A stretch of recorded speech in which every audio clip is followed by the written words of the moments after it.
No, I don't. We're on now, by the way, just so you know. Hi, everybody. We're live. It's the Joe and Joe Weather Show. Uh, and I think you should be able to hear Mr. Rayo rather well, we're hoping. Hello out there. Hello out there in TV land. Hello out there. Didn't we have many years ago, there was a local TV weather guy who used to do that sort of thing? That was the infamous Lloyd Lindsay Young. Hello! Yes, something like that. Something like that. So Yeah. hang on one second, because I want to. I'm switching you out of the shot here for a moment, because the technology is such as it is annoying. But I just want to ask everybody. So I'm thinking everybody can see and hear okay. Please tell me that you can hear okay. Ruthless Goat sees the two of us. Yep. And so does Stephen Franco, and I'm thinking everybody hears us okay. Okay, Joe will pop up on the screen in a second, as long as you guys can hear us good and you can hear his audio well. I tested it; it's fine. I've been spending the day trying to do a few. Oh, good God! I'm pushing all these buttons, Mr. Rayo. You have no idea how crazy it is. I'm not a director. I'm not a technical director. You know, it's really just not good. Tilt your head back a little. All right. There you go. And let me see if I can see, like, your chin is right at the bottom of the camera. See, neither of us are the most technically savvy people in the world. So, what's the plan for Thanksgiving? The plan is we're going to be here on Thanksgiving. So I'm Here at assuming here at the old that homestead. okay. And, uh, Did and Mrs. Rayo so go out and hunt the turkey locally? I'll tell you what, we do have our share of turkeys up here, and Could be they one don't less. appear they don't appear every day, but I'd say about once or twice a month we get a bunch of them, and they all follow each other in a line. And we've seen as few as two or three to as many. I swear to you, we at one time there was something like 22 turkeys. Oh, I believe it. I believe it. And you got to watch those toms, because they can get pretty aggressive. Oh yes. They protect their harems there with their females. Well, I remember we had a case a few years ago on my front lawn. Two turkeys, a male and a female. The tom was following the female, and about every 10 feet or so, the female looked like it was ignoring the tom, but every 10 feet or so, the tom would open up its plumage, so to speak. I guess it was Right. trying to show off to the young lady. And then when he realized that wasn't working, he closed the plumage and just follow along. It was an interesting little display. I actually, back in the when was it? I think it was in the spring. We had it was a group of just females, and there was one dominant female, and they would feed. You know, they're feeding off the ground. The dominant female would just go after some of them and just, like, get out of my space, get out of my space. Yeah. They're very, and they got their rank and their territory. It's all about shopping, though, because it's just the same thing that happens when you go shopping well, I don't know who shops in department stores anymore, but Mrs. Rayo didn't go out with her rifle and shoot one No, down, or no, no, no. she didn't But we clean will it. have ample amounts of turkey tomorrow, and I hope everybody. In fact, I think, Joe, what we ought to do is we ought to, on this night before Thanksgiving, issue an heat wave advisory Oh, for our immediate viewership. well, I'll have my fair share. That's for sure. Okay. So let's talk some weather. I was I'm gonna take us both off the screen in the interest of fairness, and I'll put some maps up. I don't know if you can see them, but I'll just, if not, I can certainly describe them to you. One of the things I that's got a weird thing that's happening right now is that I don't see it on the Skype screen. So right. what I did was I simply called up YouTube, Okay. went to your channel, and it may be a few seconds behind, but I can see both of us quite clearly. And I Okay. muted and I And you muted can the sound, so it's you not. can also, I didn't bring my phone downstairs with me. You could also see the chat. So if you see any Yes, questions, go at it. yes. But I put up. You'll see it. You're on a bit of a delay. It's like 15 seconds. But if you I put up the National Weather Service warnings and warnings, advisories, and so on. And I got to tell you, it's pretty impressive from coast to coast. Everything that's going on with respect to winter storm warnings, winter weather advisories, winter storm watches. Pretty much, it's almost as if everywhere west of the Mississippi is under some kind of watch or warning over the vast majority of the area. And then in the east, of course, we've got wind advisories. And I know, Joe, you've railed about this a few times, and I was kind of annoyed when I saw this. So it's two separate weather service offices, and I understand that. New Jersey is Mount Holly has all of New Jersey except for Essex, Hudson, Middlesex, Bergen, and Passaic counties. Okay, so the whole state is under a under a wind advisory except for those 5 counties. Okay. So it's as if you get off at one of those exit signs in New Jersey that has 62 routes to choose from. Okay, right. And the wind advisory stops at that exit sign when you go into the next county. It's crazy, and you're right. I have railed about it for many years that they just can't seem to get together. They being the local weather service offices, but then on the other hand, they probably would just throw up their arms and say, "Well, we got to draw the line somewhere." And, right? No, and I get that. I understand that. It's just that sometimes what winds up happening is that one office decides, like Upton may decide, you know what, we're not going to put it up until midnight.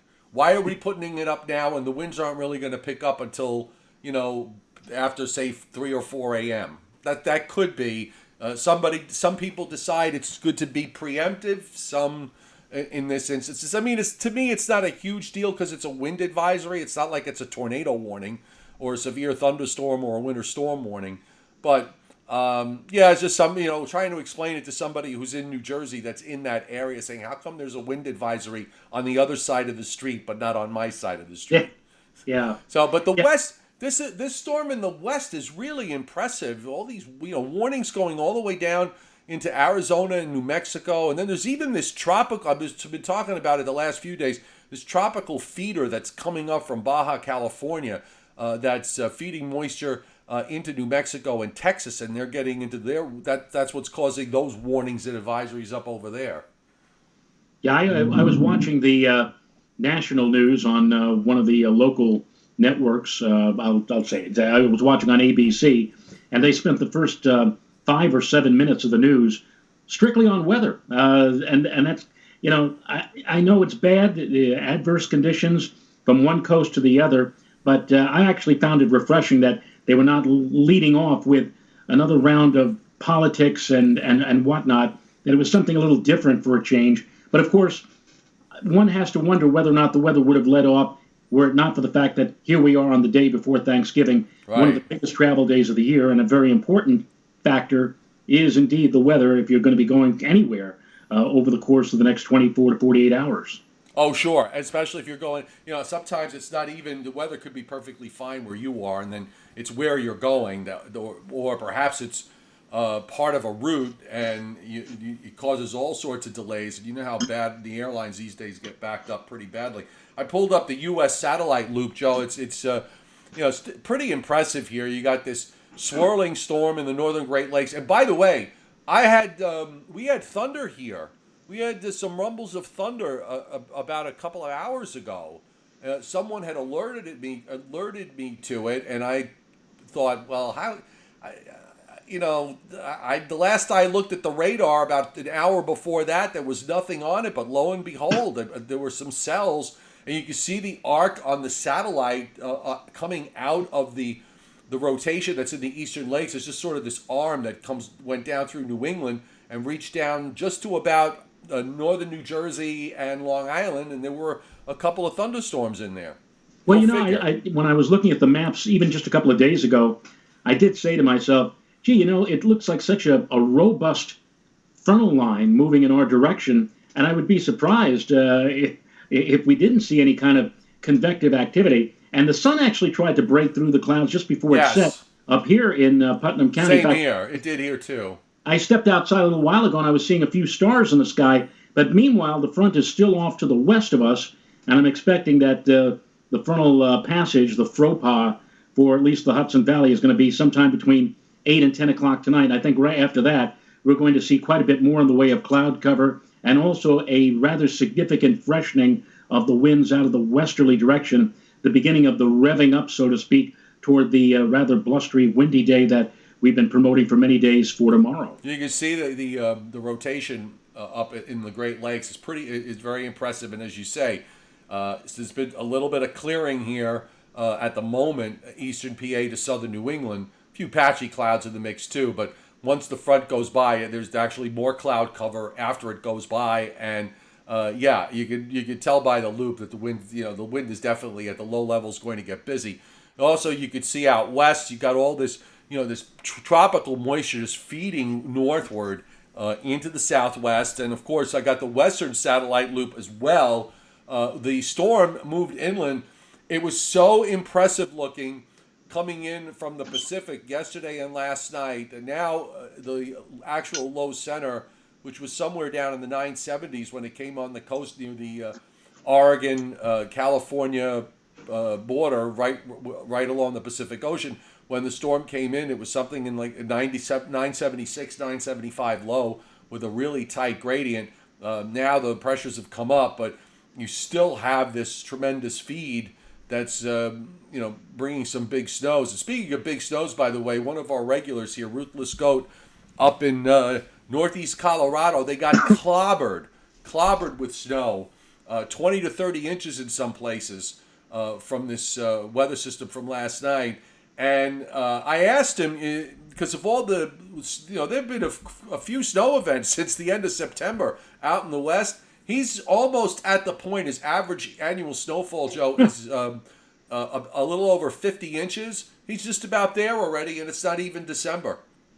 It makes you wonder, makes you think that, does this mean that perhaps that we're literally getting all of the winter out of our system, so to speak, in the opening round here as we move from November on toward December, and it kind of makes you wonder whether or not we, because if we had now, for where you just mentioned, if we had just even a normal winter, it'd be like one of the greatest, snowiest winters on record. But it kind of makes you also wonder, is there out west a point? Is there going to be a point where everything kind of diminishes or peters out, and maybe the rest of the winter is not going to be all that bad? And I don't know if anybody can say one way or another that's going to happen. Well, one thing that crossed my mind, I'm just bringing you back full screen for a moment. And are you eating? Mm-hmm. Okay, what are you eating? I'm having my daughter is here with me this evening along with my wife, and together they made a lovely corn and ham chowder. Oh, very good. Soup here. So I'm enjoying myself. I'm enjoying this almost as much as probably I'll have the turkey tomorrow. Oh, awesome. Great stuff. So one of the things I along the lines of what you were just talking about, what's striking to me is that normally if you're having a busy cold weather pattern in one part of the country, the other half is doing the opposite.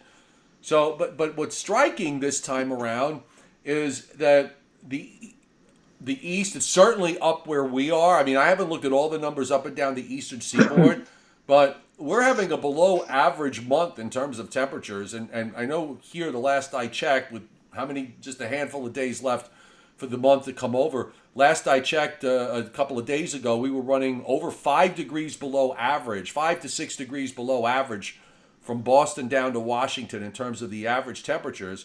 Yet at the same time, out west, it's been no picnic there either. It's looked like it's. I think we're in one of these unusual places. I'm not sure what's driving this, where we're seeing almost the whole U.S. in below average temperatures, except for maybe South Florida. Doesn't happen too often like that. No, it doesn't. Usually, where it's, the dichotomy is that when you have one place that's running well below normal, that the other half of the country is running well above normal. Yeah. And that's not the story. This, as you just mentioned, it's almost like a gigantic broad paintbrush across the entire country So, of cold weather. and you wonder, I wonder what the implications are with respect to the winter having a setup like that. But I guess that's something for us to find out. I got the surface map up. You'll see yourself come off the screen. I'm trying to direct this show as neatly as I can. Okay. Okay. But you've got on the see if maybe the 21Z map is out, and it is. We've got a 9. What is that low? It's a 990-ish low there in northern Michigan. So this is our wrapped up low that's going to become our block. And of course, you see the western low in Oregon with its trailing cold front. Those western systems get messy out there with the mountains. You get these big animals that come in. They come on shore, and then all of a sudden the pressure just jumps 20 millibars. The mountains just kind of distort everything out there. It's kind of like taking a jigsaw puzzle, if you will. You take it in from the Pacific Ocean. They hit the Rocky Mountains. It's like you're dropping the jigsaw puzzle on the floor, and everything gets scattered. And then as things continue to move eastward, now it's a matter of reassembling everything. But sometimes in weather, it doesn't come out quite the same way as it was when it hit the coast. Exactly. And of course, the eastern system is wrapped up. You see where the cold front is. We actually have a bit of a warm sector that's analyzed that we're in from central New York State running straight south through the Carolinas. But from the standpoint of the activity on the radar, it's really confined to this area up in upstate New York now and in through New England. There's nothing going on from New York City southward all the way down the east coast to Florida. There were some showers earlier in the Carolinas. And you can see how busy it is with rain and snow back through Texas and southern New Mexico. And, of course, all the activity that's out to the west. So let's bring up the GFS because I'm sure everybody's, wants to talk about this this blocking pattern. And I was trying to, Joe, it's been a really long time since we've seen what we call the 50-50 low. And that's when you get this upper low. We'll put it up on the screen here for everybody to see. I've got tropical tidbits up. This is going back a couple of days ago, but here's our system now. It's moving across the Great Lakes in the Northeast, and this really gets wrapped up into a fairly strong upper air storm that's sitting over Newfoundland at this point in the map by Saturday afternoon, and you've got that low, the next low shooting out from the west. So it's been a long time since we've seen a low in that 50-50 position. I don't know when the last time it was that it happened. Yeah, and that situation is going to be such that the high that's building in behind this front that's passing on through this evening is just going to literally just serve as a gigantic block, if you will, keeping us dry through at least Saturday. Yeah, I got the surface map up now, so you can see where you see the high south of James Bay, right, on about a 1038, 1039 high there, and bleeding or oozing, if you will, southward and eastward. But now, Joe, it looks like we may even kick off Sunday. People who think that perhaps they're going to wake up in the morning, look out the window, and see something falling, rain, sleet, or snow. It may actually be dry for a little while in the morning on Sunday. In fact, there may even be, if this high really strengthens and serves as a really good block, there may even be a little bit of dim sun to kick off Sunday. But then things go downhill quickly during the middle and latter part of the day on Sunday. Now, I don't know if did you see, I'm a little confused here with respect to what to think about this going forward, because you've got this really wrapped up low that is moving out. Like you said, it gets reassembled on the other side of when it comes inland in the west, and then they jump the mountains and they reassemble. Seems like this one gets reassembled back to as strong as it was beforehand, because the GFS anyway has a 979 low on the Nebraska-South Dakota border by Saturday morning. And you also have the big high south of James Bay. You can see the isobars from the coastal storm, the storm that's out at 50 or will be out at 50 and 50, and not moving because those isobars are still sitting there. I'm a little confused as to how this plays out, because this, you got this big storms trying to move northeastward. It can't because of the way the block is set up, so it has to occlude out and it redevelops. And the models yesterday were trying to show the redevelopment starting down in eastern North Carolina and wrapping up into some rather, at least the GFS was, with a rather intense gale center off the Delaware coast. You had all this collapsing cold air. And since yesterday, the GFS has sort of backed off with a much weaker low that forms off the New Jersey coast, and maybe it does. It gets a little snowy for southeastern New England in a situation like this, but it was a little further north in terms of where it placed the low. I think it's a reflection of how the models are handling the block. Either on some runs the block is too strong, on some on other runs it's too weak, or not strong enough. Putting it that way. So I'm not so sure whether we have any kind of definitive idea of how this is going to play out for late in the weekend and early next week yet. I want to wait at least until Friday. You're absolutely right, because the storm that is going to be setting the stage for the block is still approaching, and the front is not even gone through yet. So who's to say that perhaps the storm, the first storm, the one that will bring us the windy conditions tomorrow, intensifies more than what the models are suggesting, and that in turn will change the state, or change the game, so to speak, for what we may be seeing later in the weekend. You and I have both seen instances where models, they show you get into a block and they try to break the block down, and it winds up taking longer and longer and longer. And in a situation like this, if the block takes longer to get out of the way, that's going to force the next system to go further and further south.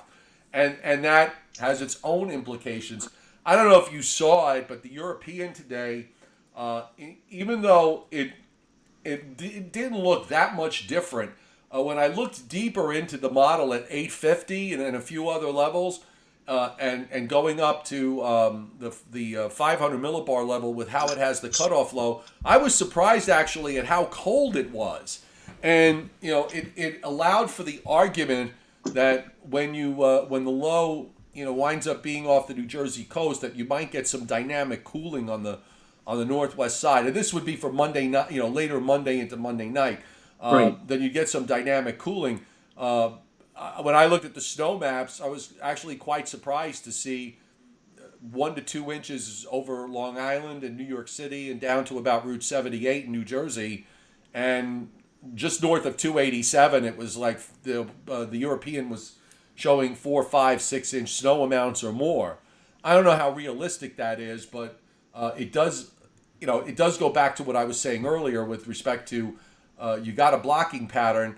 You got to be very careful here with trying to think that you have it all figured out on Wednesday, when we're talking about precip not even getting here until sometime early on Sunday.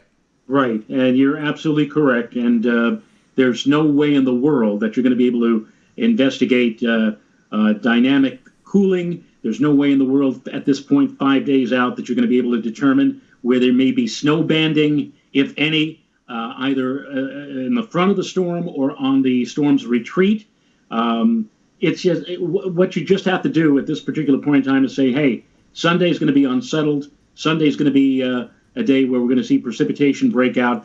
Probably when it does break out, everybody, and even in New York City and Long Island, I think everybody's going to start off either as some snow or sleet, then perhaps a warming trend, enough to change it over to a cold rain. And then as the storm gets its act together and starts really intensifying to our east and north, Sunday night and Monday, maybe enough cold air coming around on the backlash to change all of that back to snow. It's tough. You can't. You're gonna have to wait for the upper low. The upper low swings around, and what it does when it comes overhead. Where is it? Does it go down into West Virginia and Virginia? Is it over east, over Pennsylvania and moves right over New York City? In which case, everything would be further north anyway. I think there's still too much variability here. The other thing was I really didn't look too much into the long term, because the block to a certain extent does break down after this low goes by. But it still looks like you have troughing in the east for much of next week, And even going into the second week of December, the trough looks like it's off the East Coast, and it seems as if when it lifts out, there's another round of energy that comes in. So it doesn't look to me like it actually still looks. I just pulled up. I got just ran through the whole GFS here.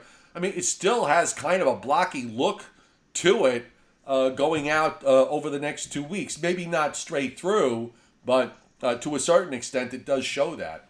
Well, the blocky pattern is at its most prolific, if you will, now and for the next 4 or 5 days. And you're right, there is a bit of a flattening to the blockiness, a relaxation, if you will, but there still is signals of a block, and that looks like indeed it's going to continue at least for the next 6 to 10, or maybe even the next 8 to 14 days. So I'm bringing you up full screen because we're coming up on 7:30, and being that it's the night before Thanksgiving, I don't want to run. I don't think we need to run, too crazy. You can see the chat better than I can, so maybe you could see what everybody's saying. And first of all, let me tell you that from what the methodology that I've designed here, I'm looking at the show on YouTube. But believe it or not, Joe, we're running on YouTube from the live that we're doing right now. We're running about 2 minutes behind. Really? That's all right. Well, quite a ways behind. But I'm looking here. Ruthless Goat says we don't get rain and sleet in Colorado. It's snow or nothing in winter. He's right. Steve LaPont says this is useless. You are in New York City. Weather alerts. He says a foot plus. Oh boy, okay. Well, now we're starting to pull up. Here's the thing, I just try to tell everybody, just make sure you know what you're reading when it comes to weather at any time of year, because you do have people out there that love to hype this stuff up. And Scott Briller, Johnny, think you'll get snow on wraparound Monday. This according to Scott Briller now. The chairman has spoken. The chairman has spoken. Okay. Go ahead. Who else? I can't see. I actually, Joe, I put a second monitor here. I've got a big monitor on a big screen. The problem is if I pull the chat. Actually, no, I can do this. Let me see if I can do this. If I pull the chat off on a separate screen. No, that didn't work. Hang on. Now you're full screen. You've disappeared. Or I've disappeared.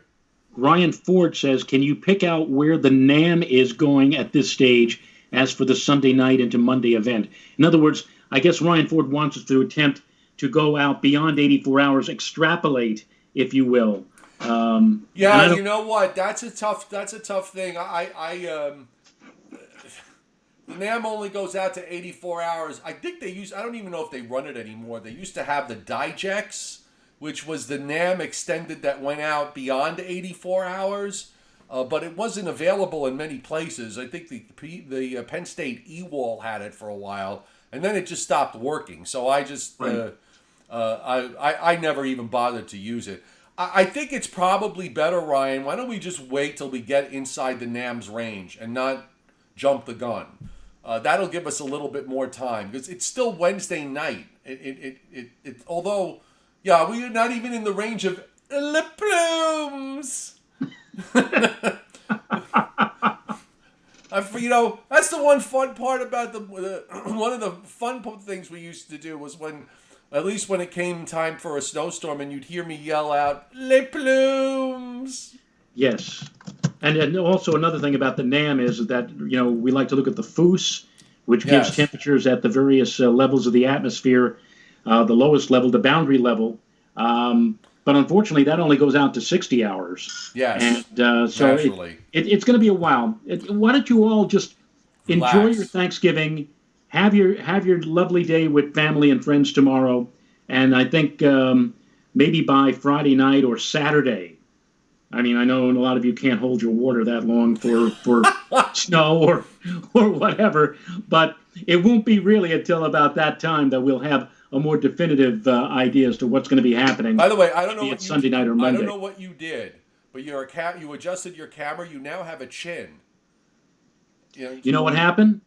the lovely Mrs. Rayo. She came. I knew it. I knew it. She came in and she moved my light. I knew it. She thank you, Mrs. Rayo.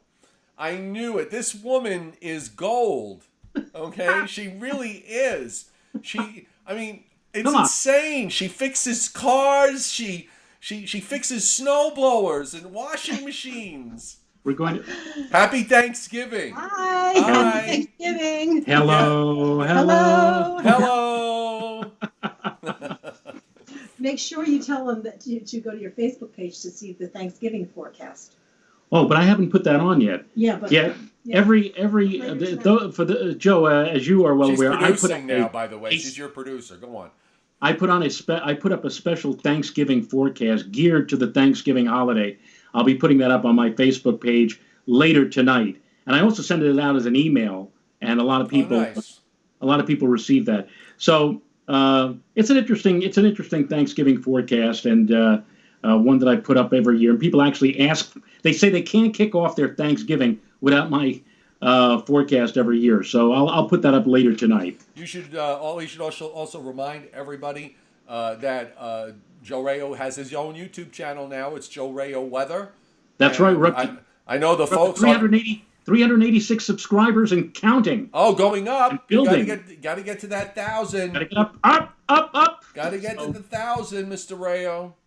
Okay. Let me ask you some fun stuff. Tomorrow is the annual day where, when we were kids, was the one day a year that the March of the Wooden Soldiers was on. Correct. And I guess in a lot of ways, I don't know. I remember the first when all of this stuff started becoming available on video. I don't know how you feel about this, but when all this stuff started being available on video and VHS,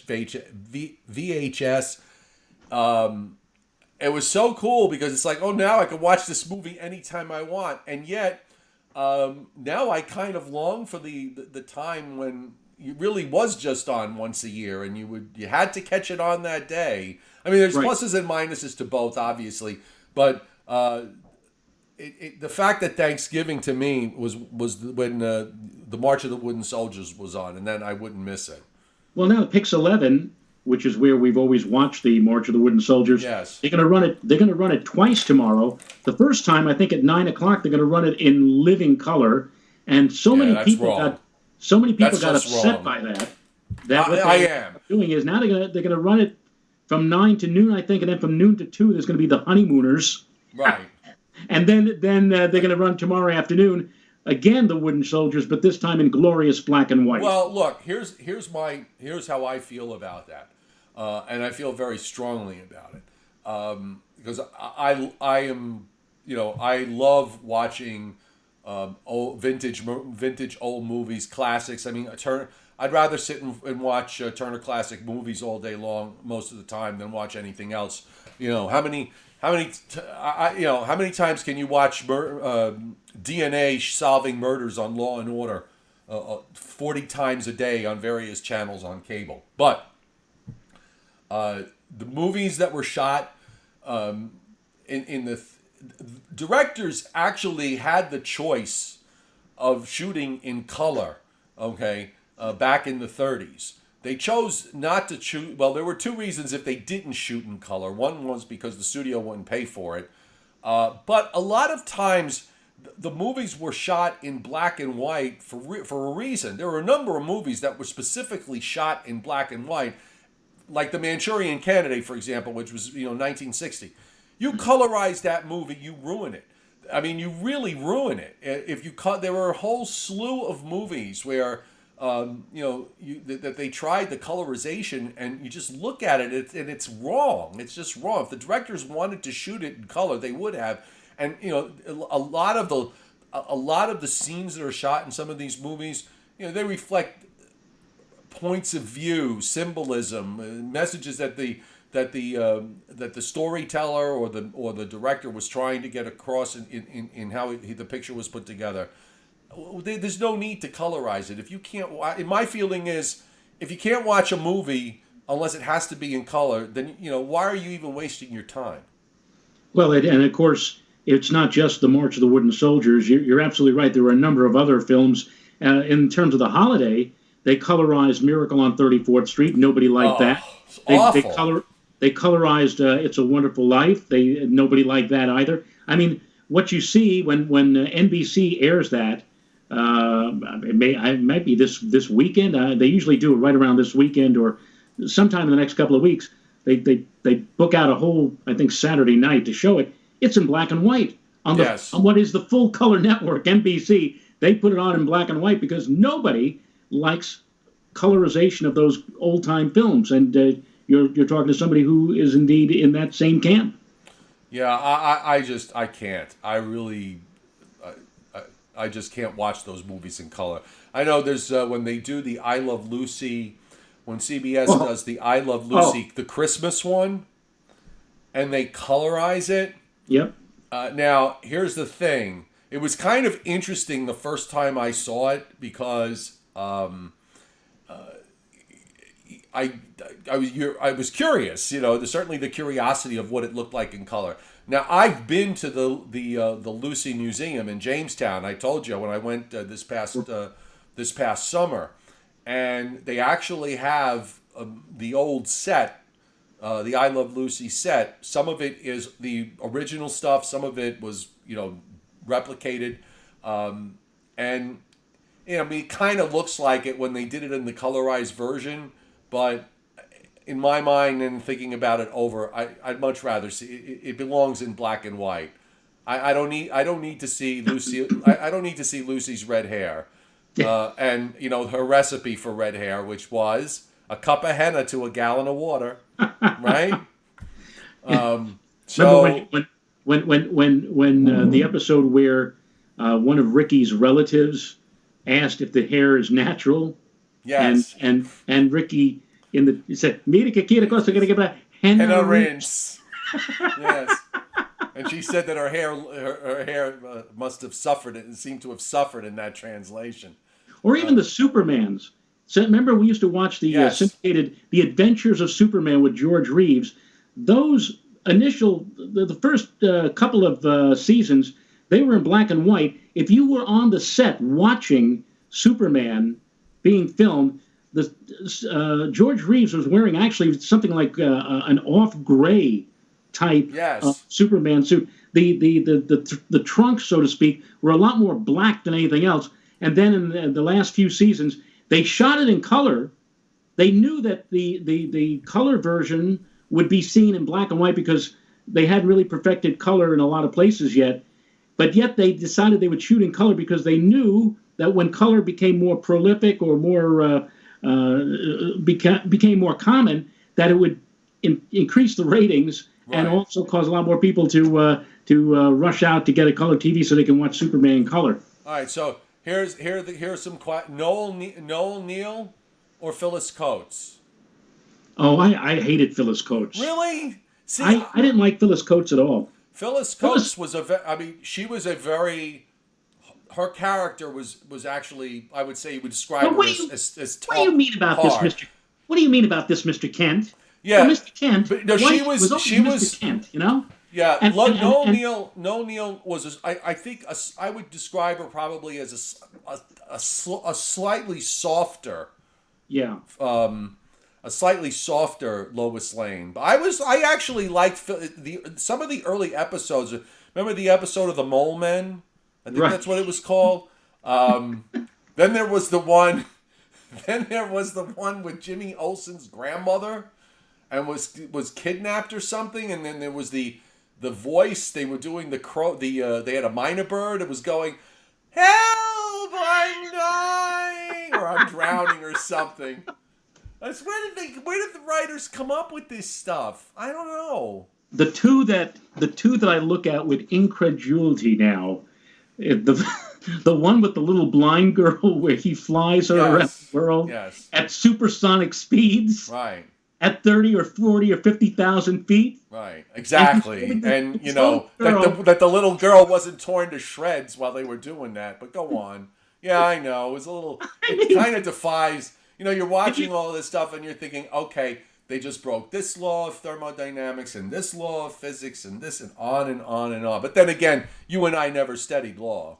And then the one with the Bugs Bunny. the asteroid that is circling the Earth. Yes. And is causing weather calamities all around the world.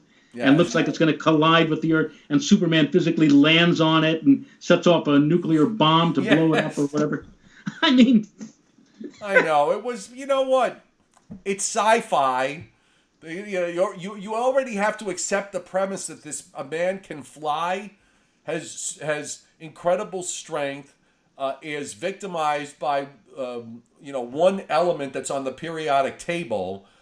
So, which is already, all of that is such a huge stretch to begin with, obviously. So let's throw in an asteroid and circling the Earth, and he's got to blow it up somehow. I got to quickly, I got to tell, and you've heard this more than once, but I got to tell it to our audience. When I was in 9th grade and I was taking the Earth Science Regents, the one part of Earth Science I wasn't too keen on was geology. But I knew that overall I was going to ace the test pretty much, get a very good grade in the Regents the next day. The day before, I'm watching The Adventures of Superman. It was the episode with Sterling Holloway, who did the voice of Winnie the Pooh. He comes into the Daily Planet office, and with Jimmy and Perry and Lois there, he opens up an attaché case. It's a time machine. Oh, right. That looked like Mousetrap. And he pushes a button, and all of a sudden, all of them are transported back in time to the Stone Ages. So when they're there, then they ask Professor, I think Periwinkle or whatever his name was, they said, it's all well and good, but how are you going to get us back? Well, I haven't figured that out yet. But the way that they ultimately got back was that he discovered that he had to get a special type of metal to put into the time machine. The metal was called Boreum X. Boreum X, yes. And it was only found on asteroids. So what does Clark do? He changes into Superman. He flies up. He finds a piece of Boreum X. He flies to an asteroid, chips off a piece, brings it back. They put it in the time machine, and they go back to whenever, 1950, whenever the thing was in. The next day, I'm taking that Earth Science Regents, and there was not a multiple choice. It was, you had to fill in the blank. And it was something about asking about the clastic structure of a rock or something. And I didn't really know what the answer was. I could have put something down, a wild guess, but I figured, what the heck? And I put Boreum X as the answer on the Regents. Now, like a week later, I'm going around getting my autograph book signed because it's time for graduation or whatever. I go into my Earth Science teacher's room. He's all by himself. Mr. Schemberg, Saul Schemberg, Junior High School 101, Henry Bruckner Junior High School in the Bronx. And I ask him to sign my book. He signs it, and as he's writing, he says, well, it was certainly an interesting semester having you in our class, Mr. Rayo. He signs the book. He hands it back to me. I'm leaving. Just as I'm getting to the doorway, he says, oh, Mr. Rayo, come back here for a second. And I come back to the desk. He says, what? He says, you wrote something on your test. He said, he brings out a whole shaft of paper and answer sheets. He's going through them like, let me see. Oh, here it is, right here. He said, yeah, question number 57. And he looks at me and says, what the hell is Boreum X? Where did you get that from? And I looked at him with a straight face and I said, oh, Mr. Schemberg, that's a piece of metal that is used in time machines that can take you forward in time. And he's looking at me like, and then I followed that up with, but I knew when I wrote that down, and after I handed it in, I knew that was the wrong answer. Oh, really? And how did you know that was the wrong answer? Well, you were asking for the clastic structure of a rock, and as I just told you, Boreum X is not a rock, it's a metal found on asteroids.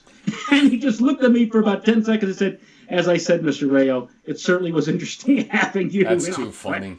That's too funny. Well, so it's coming up on 7:45. Yes. It's been lots of. Did we talk about whether or not they're going to fly the balloons tomorrow? We didn't bring it up. I kind of think that they'll probably make every effort to do it because I think the only time that they didn't do it was back in 1971.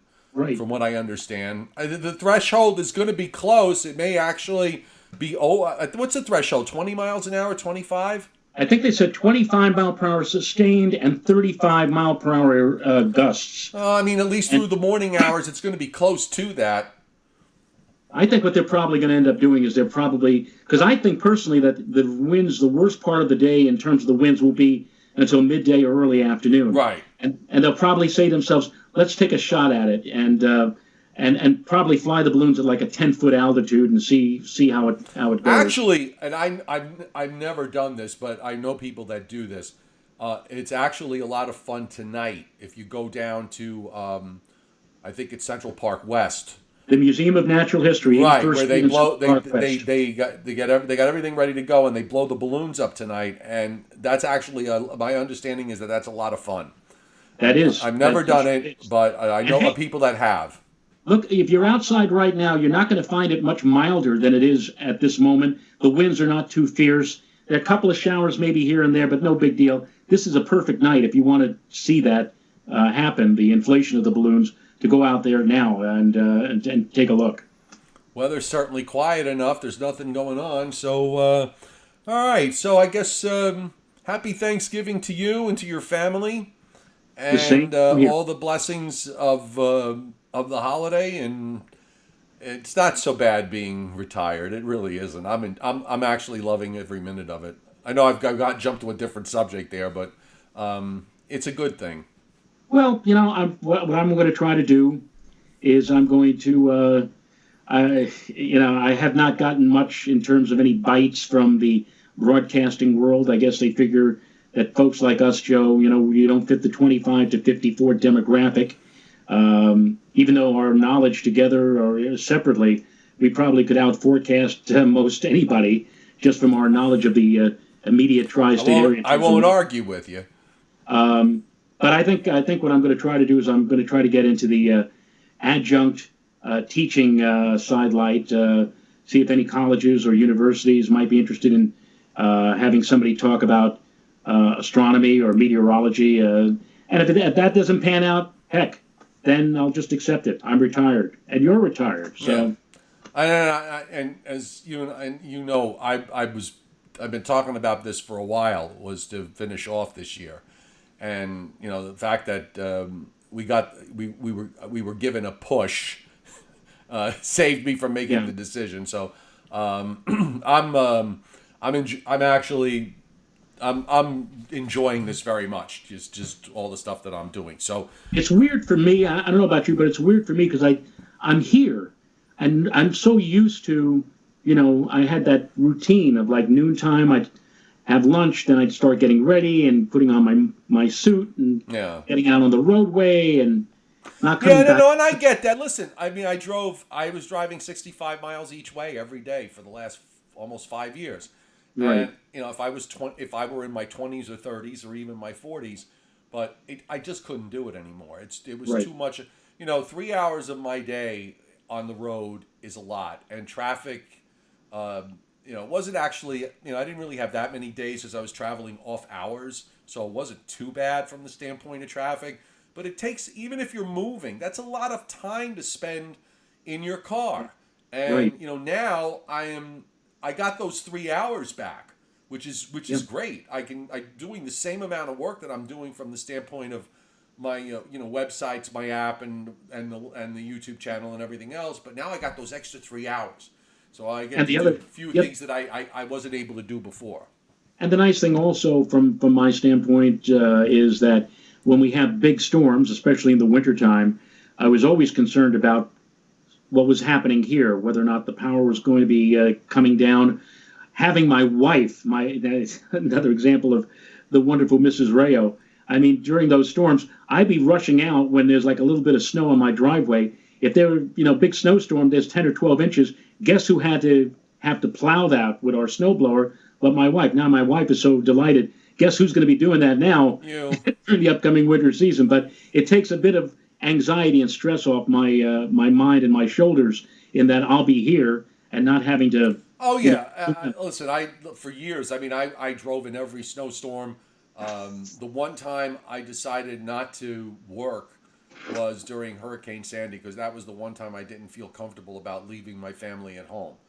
by themselves, and that was the right decision. I did not want. I wasn't going to. I wasn't going to do any work that day, or I could,